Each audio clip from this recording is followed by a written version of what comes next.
I'm Greg Lukianoff, president of FIRE, the Foundation for Individual Rights in Education. In the popular imagination, the 1960s and 70s represented an unparalleled flowering of open communication, tolerance for differences, and appreciation of free speech and free minds at our nation's colleges and universities. Lecture halls like this one routinely rang out with controversial give and take between students and professors. Sadly, today's campuses show a profound lack of concern for open debate and discussion. The following video exposes a major campus initiative that not only told students what they couldn't say, but told them what they must say, must think, and must believe.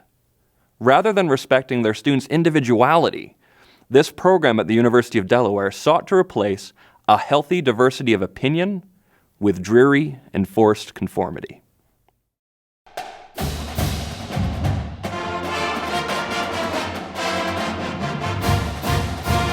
It's Football Saturday at the University of Delaware. A part of campus life that every student expects, and a welcome break from the daily rigors of academic life.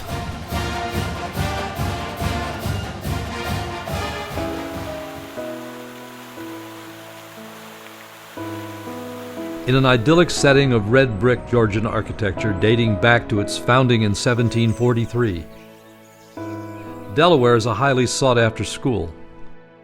More than 25,000 students apply to become freshmen each year. Most of them will live in campus dormitories like these, where in recent years freshmen were required to attend an unusual orientation program that would bring widespread attention to the university. Most American colleges and universities operate orientation programs.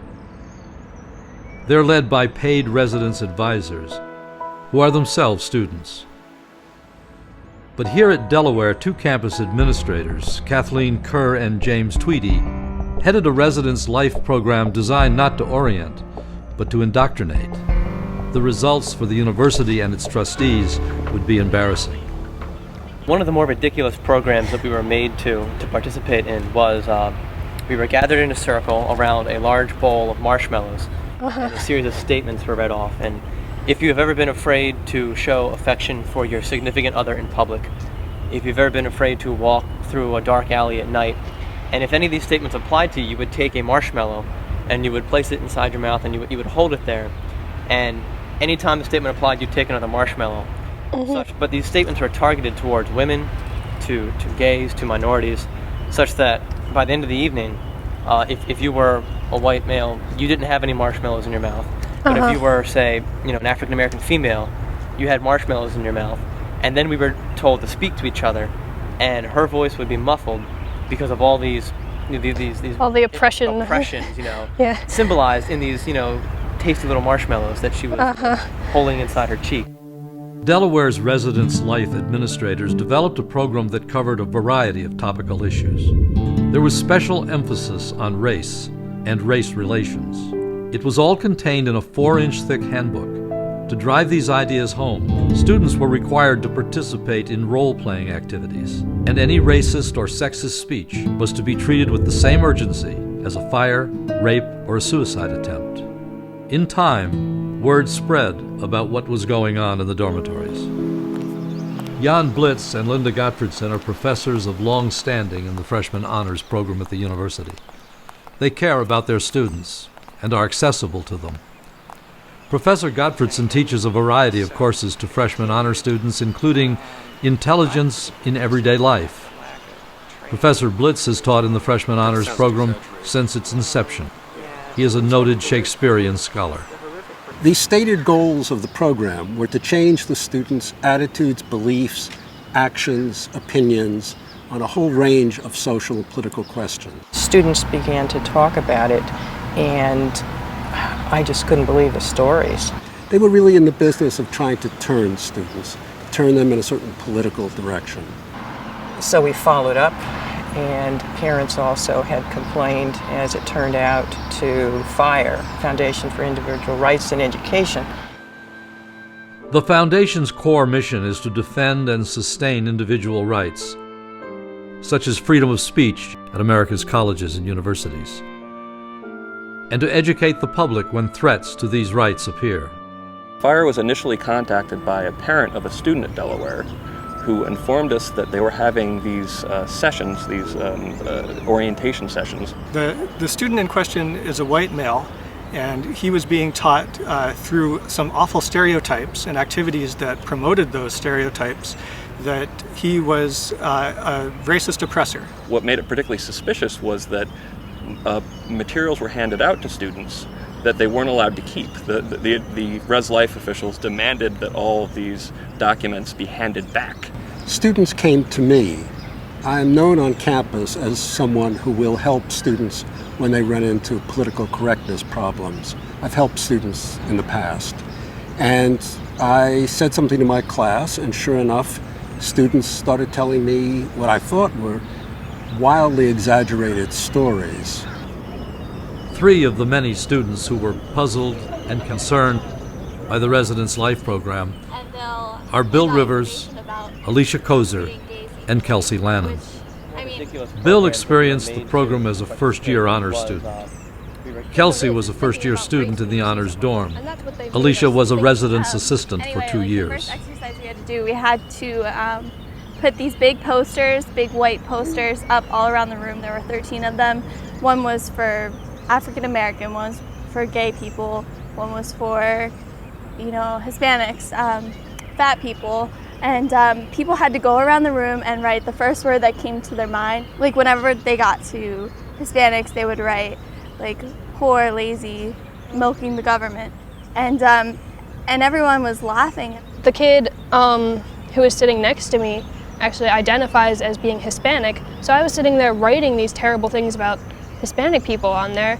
And he's looking at it, as if I believe these things. And I remember being really offended by what this group of guys wrote about women. They said that they were only good for cooking and cleaning. And I had never been a freshman in college before. This was my first night in a dorm with 40 other strangers I'd never met before. All the students would be asked questions about their views on social and political issues. If they agreed with something like gay marriage, they would go to one side of the room, and if they disagreed, they would go to the other side. This was a way of making students reveal to all of the other students their deepest personal beliefs about the social and political issues of the day. She's saying, if you're homosexual, stand up, and we all clap and stuff. And if you are homosexual, shouldn't it be your decision to let people know?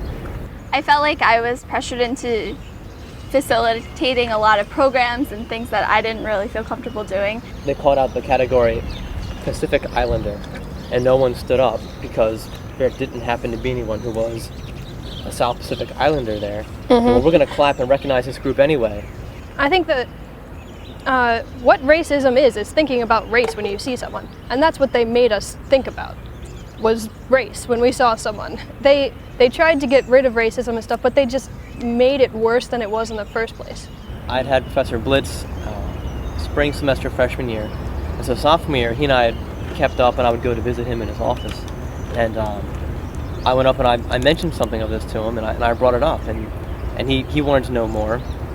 I went to the director of Residence Life, and I asked her about the program, and she very proudly handed me a file of hundreds of pages of damning evidence explaining what the program really is.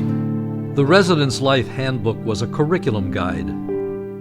The 7,000 dormitory students were expected to participate in the year-long program, which soon raised doubts about the judgment of the university administration and the trustees. Probably our greatest objection to it was that it counts as what we call thought reform. That is, that it wasn't curricular, it was mandatory, it was coercive, and with a specific goal of having students adopt particular ideological points of view. Now, it's even worse that they called it a treatment. Apparently, students at University of Delaware are morally sick, and the only people who can save them are the resident life officials. The program claimed to teach citizenship, which it said was the same thing as sustainability. When you look at the documents that the Residence Life program had, you'll find such things as each student will recognize that systematic oppression exists in our society. Each student will recognize the benefits of dismantling systems of oppression. But this is what they're going to be doing all year long, is just hitting us over the head with this racism stuff, like, oh, you guys are so racist, don't be racist, don't be racist. Have I not learned this from kindergarten on? Sustainability and citizenship were the overarching themes. They sound good and innocuous, and who can disagree with them? This is what they meant by citizenship: to teach students that America is an oppressive country, and they are responsible, and they must change in order to change America. They gave us a survey at the beginning of the year and at the end of the year, both the same survey, saying, there's a little Scantron sheet to fill out. Would you date an African American person? Would you date a Muslim? Would you be friends with a homosexual? Would you, this and that, to judge how racist we were. What bothered me the most was this idea that people only have value or are only important because of differences that I can distinguish from them, and that you're not important because you're a human being. You're important because you're from this race, or you identify with this sexual orientation, and that's what gives you value and meaning. I'm a huge liberal, as you guys know, and I have problems with the program because even if I believe it's important to recycle or to, I support gay marriage, but that doesn't mean everyone in the school should have to abide by that ideology or feel like a bad student. In addition to group activities, residence life assistants conducted lengthy interrogations, during which they took notes. In the large binder that I got from Residence Life, there are examples of the best and the worst. The best were instances where students said that their parents were racists, capitalists, and other terrible things. The worst included one instance where a student, when asked about her sexual identity, said, "It's none of your damn business." Whose business is it whether I would date an African American person or not? Why does Res Life care about that? I was shocked to discover what was going on under our very noses. And I think faculty on campus are still not aware of what was going on. Among the terrible effects of this program, the immediate effects were to intimidate and humiliate students. The long-term effect is to teach conformity, that students should not think for themselves. They should follow the dictates of some authority.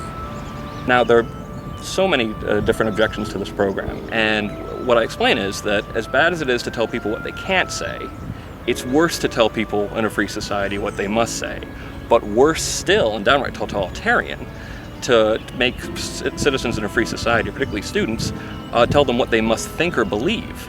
That's not what universities are supposed to be. FIRE will definitely be keeping an eye on the University of Delaware. I think anyone who's serious about education and about freedom should be outraged at this program. Students should be taught to think, not to begin discussions with someone else's conclusions.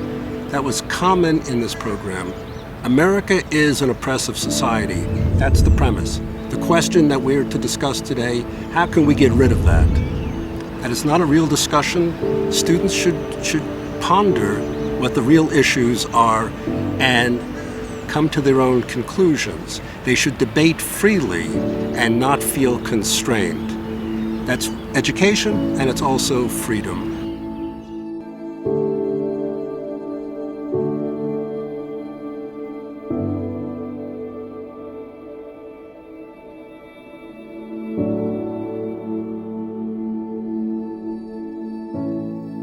You've just witnessed the most extensive and systematic attempt to mandate student belief that I've yet seen. But as you've also witnessed, brave students working with faculty and FIRE can successfully challenge programs that silence students or force them to conform to officially mandated beliefs. You may agree with the goals of the university's program, but it's no one's right to coerce students to adopt views against their conscience. FIRE would object to such an invasive program whether its ideology was patriotism, communism, anarchy, or even democracy. Free speech and free minds are beautiful ideals. And in a free society, if you want to change people's opinions, you need to rely on the power of your words and the persuasiveness of your arguments. In this case, the university relied instead on coercion, force, and threats. I urge you to visit our website, thefire.org, where you can learn more about some shocking violations of students' and faculty rights, and what you can do to defend yourself. As we say here at Fire, know before you go.